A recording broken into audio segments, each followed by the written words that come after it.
Bismillahirrahmanirrahim. Nasib 3 santri yang alim. Bagaimana ceritanya?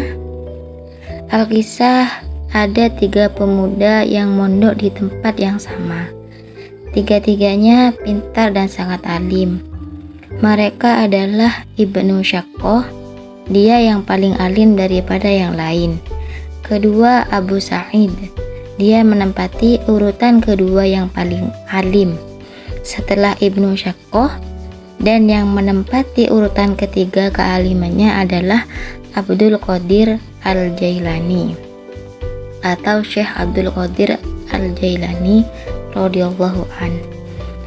Ketika masa belajarnya sudah selesai, tibalah saatnya mereka untuk boyong. Sebelum boyong, mereka berencana untuk sowan kepada salah satu ulama yang berada di sekitar pondoknya. Masing-masing mengungkapkan tujuan dari rencana mereka untuk sowan kepada sang ulama. Kata Ibnu Syaqqah, "Saya ingin menguji ilmu sang ulama, seberapa alim dia." Kata Abu Sa'id, "Saya ingin bertanya tentang suatu hal, meskipun saya sudah tahu jawabannya dan saya ingin barokahnya." Sedangkan kata Abdul Qadir Al-Jailani, "Saya tidak mau bertanya apapun karena saya sudah tahu. Saya hanya ingin memperoleh barokahnya sang ulama." Berangkatlah mereka menemui sang ulama dengan niat dan tujuan yang mereka inginkan. Setelah sampai di rumah sang ulama, mereka dipanggil satu persatu untuk menghadap sang ulama itu. Yang pertama dipanggil adalah Ibnu Syaqqah. Dia langsung menuju tempat sang ulama dan menghadap kepadanya. Karena sang ulama sudah mengetahui isi hati masing-masing akan sowan kepadanya, sang ulama langsung memberi gambaran yang akan terjadi di kemudian hari. Ulama itu berkata kepada Ibnu Syaqqah, "Hai Ibnu Syaqqah, kau akan menjadi ulama besar dan banyak santrinya, tapi kau akan mati dalam keadaan su'ul khotimah. Api akan keluar dari hidungmu, matamu, dan mulutmu. Inikah jawaban yang akan kau tanyakan?" Mendengar perkataan sang ulama, Ibnu Syaqqah mulai keringat dingin karena takut dengan ucapan sang ulama. Keluarlah Ibnu Syaqqah dari tempat sang ulama dan kemudian dipanggillah Abu Sa'id. Ulama itu berkata kepada Abu Sa'id, "Hai Ibnu Sa'id, kau akan jadi ulama besar dan banyak santrinya, tapi kau akan terkena fitnah dunia." Perasaan Abu Sa'id tak karuan karena takut dengan apa yang dikatakan sang ulama kepadanya. Akhirnya dipanggillah santri yang ketiga, yaitu Abdul Qadir Al-Jailani. Ulama itu berkata kepada Abdul Qadir Al-Jailani, "Hai Abdul Qadir, kau akan jadi ulama besar, banyak santrinya, dan kau akan menjadi wali kutub." Ketiga santri itu pun boyong dari pondok dan kembali ke daerahnya masing-masing. Entah apa yang akan terjadi di kemudian hari, sesuaikah apa yang dikatakan sang ulama kepada masing-masing santri tersebut? Singkat cerita, Ibnu Syaqqah menjadi ulama besar, banyak muridnya dan kaya raya. Entah kenapa suatu ketika banyak muridnya yang pindah ke pondok lain, di mana pengasuh pondok tersebut adalah temannya sendiri, yaitu Abdul Qadir. Karena Ibnu Syaqqah banyak kehilangan murid, akhirnya pindahlah dia ke negara Nasrani.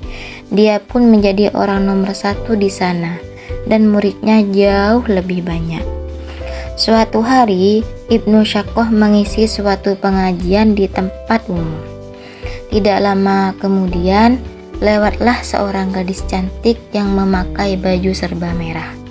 Seketika itu, dihentikanlah pengajiannya. Dia menyuruh muridnya untuk menyelidiki di mana dia tinggal dan siapa ayahnya. Sembari menunggu kabar dari muridnya, Ibnu Syaqqah pulang ke rumahnya. Dia terbayang-bayang kepada wanita cantik yang dia temui di pengajian tadi, hingga tidur pun tidak bisa. Akhirnya datanglah muridnya membawa kabar yang ia nanti-nantikan.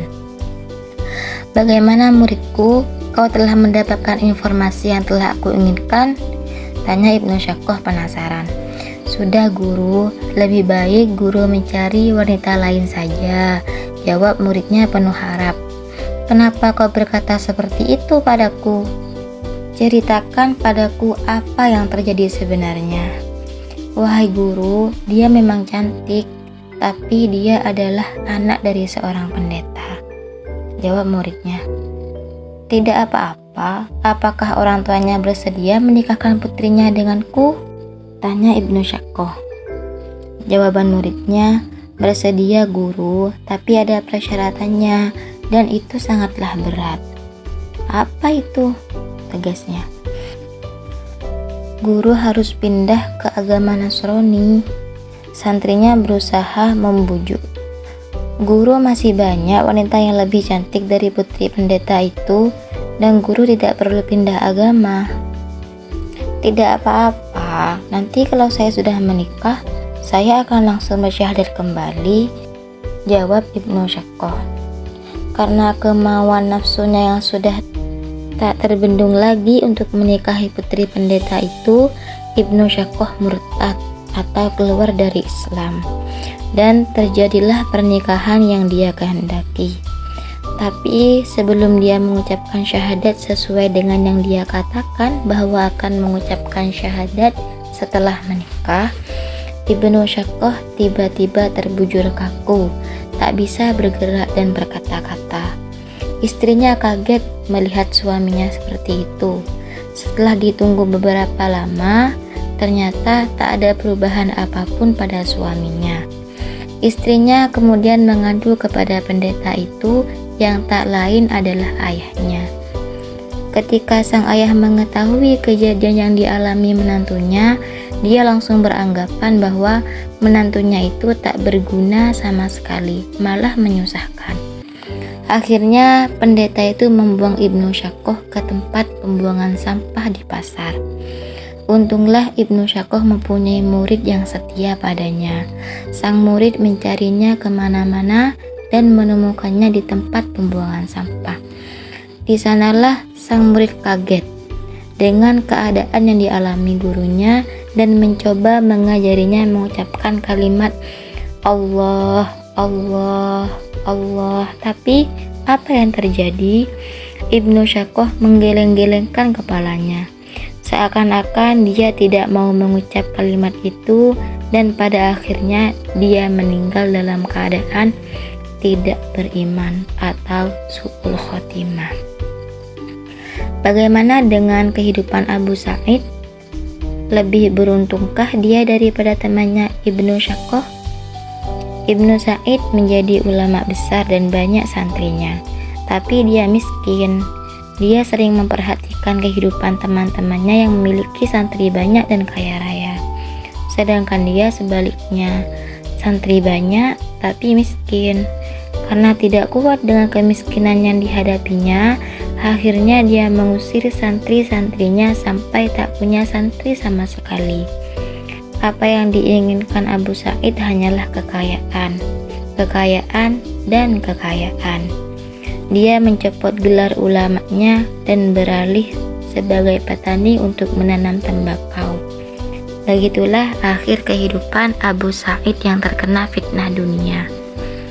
Bagaimana dengan kehidupan Abdul Qadir yang merupakan teman seperjuangan dari Ibnu Syaqqah dan Abu Sa'id ketika mondok? Waktu itu Abdul Qadir belum mempunyai santri dan belum menjadi ulama besar.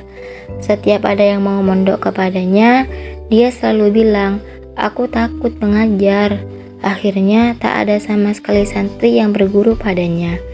Hingga suatu malam Abdul Qadir bermimpi bertemu Rasulullah Shallallahu Alaihi Wasallam. Di dalam mimpinya tersebut, Rasul meludahi Abdul Qadir sebanyak 3 kali dan diperintah untuk mengajar. Dan ternyata tidak hanya Rasulullah yang datang dalam mimpinya, tapi Sayyidina Ali karramallahu wajhah juga mendatanginya. Kemudian meludahinya sebanyak 2 kali. Setelah kejadian itu, akhirnya Abdul Qadir mulai menerima santri-santri yang ingin menimba ilmu kepadanya. Santrinya datang silih berganti hingga menjadi lautan santri, dan sejak itulah beliau dikenal dengan nama Syekh Abdul Qadir Al-Jailani. Dan hikmah yang bisa dipetik adalah orang punya ilmu jangan sombong, sebab ilmu tidak akan pernah bersahabat dengan kesombongan. Semoga bermanfaat. Wallahu a'lam bishawab. Allahumma anfa'na bima 'allamtana. Amin amin amin ya mujibas sailin.